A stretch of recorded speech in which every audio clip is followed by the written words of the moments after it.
One more question. Good afternoon. I'm Tan Chong Ek, also formerly from PFS.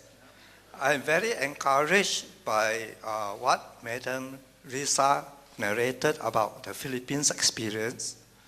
And I hope that the NGOs and especially the political parties who are aspiring to march to Putrajaya would narrate this experience to the people, that they should not be afraid of changing.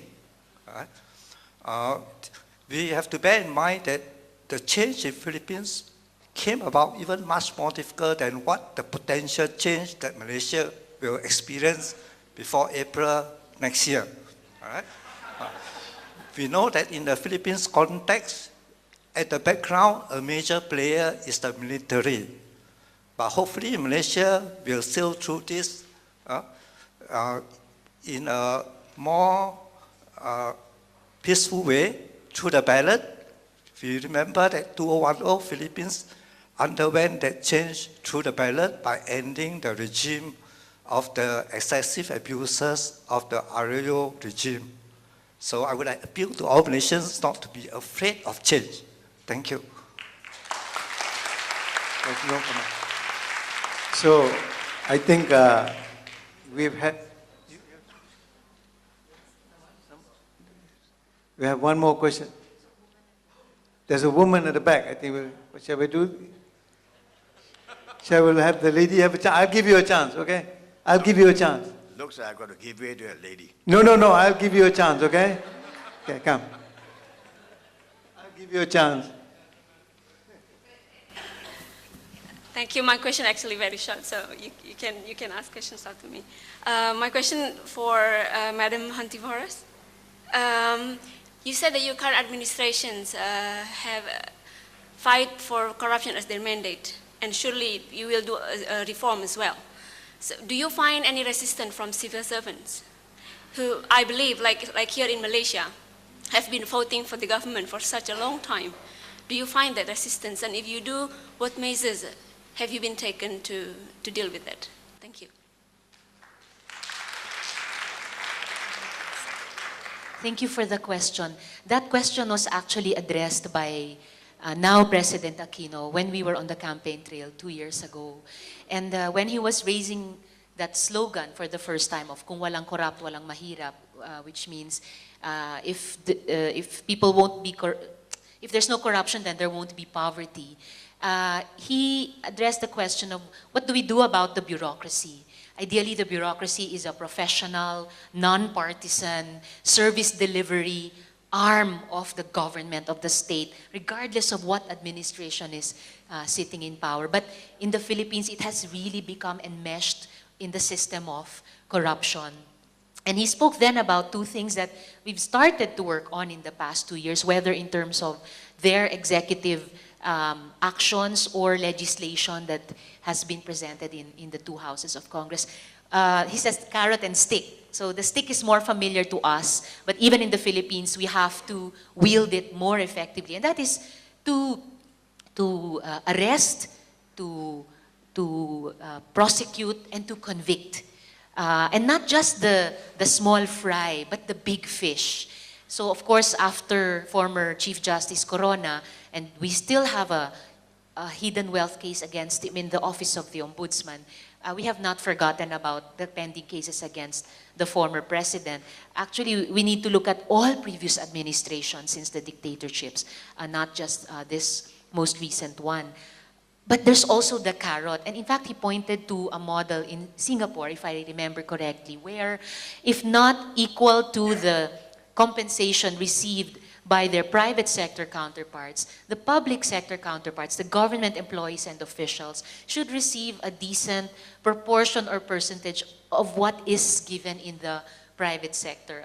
I think he mentioned 80%, and I don't know if that is still accurate now. But the idea was that if we want to attract the best and the brightest among Filipinos to serve in the bureaucracy, to deliver quality services to the citizens who, as Dato this morning said, are the taxpayers who are actually funding these these social services.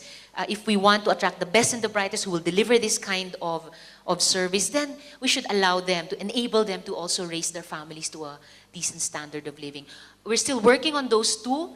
We have not fully achieved them. And yes, there is a lot of resistance from the bureaucracy. The counterpart to that is the example at the very highest level of governance, that one of the best things that we see about President Noynoy is his own personal witnessing to integrity or non-corruption. So that is something we can cite down the line and across the agencies, across the different regions of the country. There are also department or ministry level examples of that. I have talked to a regional coordinator for the Department of Public Works and Highways, who is very inspired by what Secretary, I'm having a senior moment, I'm forgetting his name, Singson has done in that one of the most graft-ridden departments, which was to suspend all contracts that were suspicious and to have them investigated and rebidded.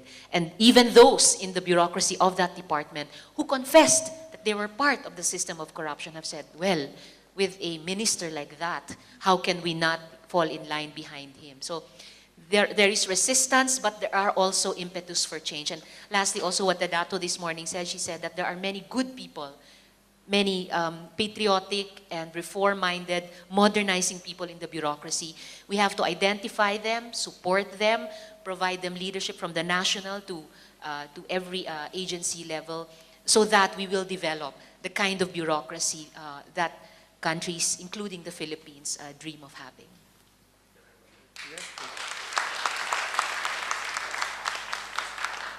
I forgot to add that what we miss from Suharto, there are two things. One is leadership. This is lacking during this Reformation era, you see. You don't have that Jesus Christ who show us the way. Second, the quality of people. In the past, Indonesia under Suharto was run like Singapore. Yeah? Look at the quality of our minister. They are all PhD holders from best university in the US. This is now lacking. Compare your Penang and Medan. They are both sister cities. Yeah? You got your wealth from you become a global supply chain. Medan rely on natural resources. Yeah? So you see the contrast. This is now we are missing in Indonesia. Now we don't have that macroeconomists in our cabinet because they're mainly politicians. You have Zeti Akhtar Aziz, damn good economist from Pennsylvania. Yeah? China, I think the governor of Central America in China graduated from the most liberal university on earth, Chicago University. Yeah? We don't have that in Indonesia. So this is the problem. Indonesia grew during the past 30 years because of the rapid rate of growth in China and India. We supply raw materials to both countries. And Indonesia become market not only for Penang, but also from China and also from India. So this is the contrast. Yeah, you see that the difference between the Orde Baru Suharto and the present administration. So if you don't correct this, institution, I think we are keep sending our patients and our kids to Penang. Thank you. Okay, can I promise the gentleman there that he has the last say. He must have his last say, you know. Thank you very much. Actually, I have a short comment on Philippine politics. I think in the past 30 or 40 years, Philippine politics have been ruled by a handful of corporate, political, economic families. And to me, it would appear as if they're playing musical chairs. And my question is this: when are the Filipinos going to elect somebody not from this group of families, from an NGO, for example, like you? When do you think it will happen? Thank you very much.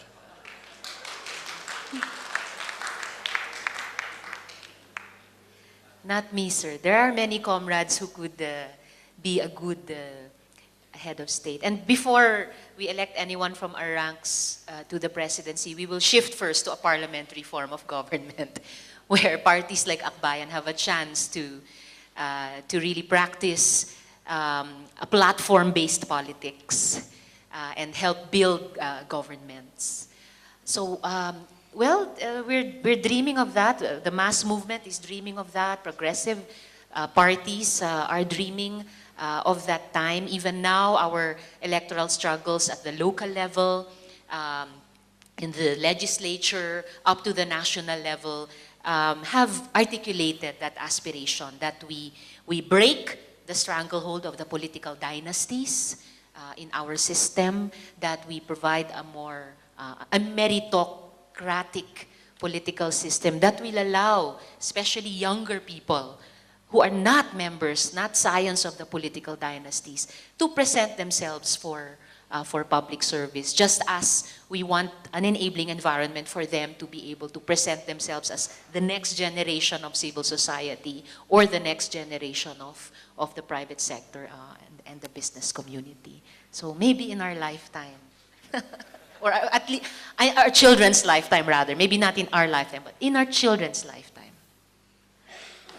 I think it's my duty to say a few words in the last minute. Frankly, if you ask me in Malaysia, we don't need to talk about blue ocean strategy when we are operating in a sampan. Okay? What we need, frankly, is an active citizenry in this country. Because what the politicians are doing to us is because we allowed it to happen. I certainly allowed it to happen. Because at 70 now, I'm feeling very frustrated. Okay? Now it's for you to do it. Okay? We need active citizenry that can challenge the politicians. We need a system that is transparent and clear. And all the examples here tell you that those things cannot be gotten without a fight. And we must fight for what is right.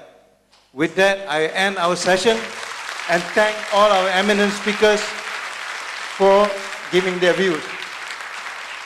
And to Penang Institute, I thank you for inviting me and my wife. It's great to be back in Penang. Kuala Lumpur is messy, I tell you. So much so that every weekend I play sentimental music on my blog.